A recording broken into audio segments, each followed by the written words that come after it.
ദളിതൻ്റെ അവസ്ഥ വിറ്റ് കാശാക്കുന്ന വേടൻ എന്തടിസ്ഥാനത്തിലാണ് ദളിതിന് വേണ്ടിയിട്ട് സംസാരിച്ചു എന്ന് പറയുന്നത്? ഏത് സാഹചര്യത്തിൽ, ഏത് പോയിന്റിൽ, ഏത് അവസ്ഥയിൽ സംസാരിച്ചെന്നായി പറയുന്നത്?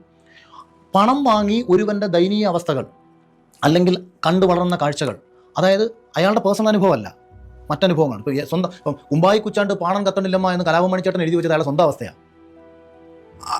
വരാന്ന് പറഞ്ഞിട്ട് ചേട്ടാ വരാ, ഇതൊക്കെ അദ്ദേഹം എഴുതിയത് അദ്ദേഹത്തിൻ്റെ സ്വന്തം അനുഭവങ്ങളിലൂടെ കണ്ട കാഴ്ചകൾ എഴുതിയതാണ്.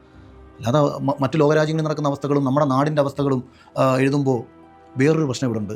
അവൻ്റെ അവസ്ഥ, അവൻ്റെ ദയനീയതയെ വിറ്റ് ലക്ഷക്കണക്കിന് രൂപയാക്കി മാറ്റുകയാണ് ചെയ്യുന്നത്.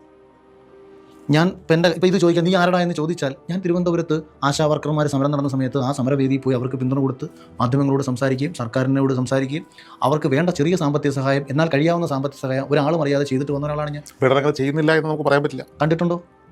കാണിക്കാൻ ആഗ്രഹിക്കുന്നുണ്ടെങ്കിലും ഇതുപോലത്തെ ഞാൻ പറഞ്ഞൊരു പബ്ലിക്, ഇപ്പം ഒരു ആദിവാസി സമയമാവുന്നേ ഉള്ളൂ ചിലപ്പോൾ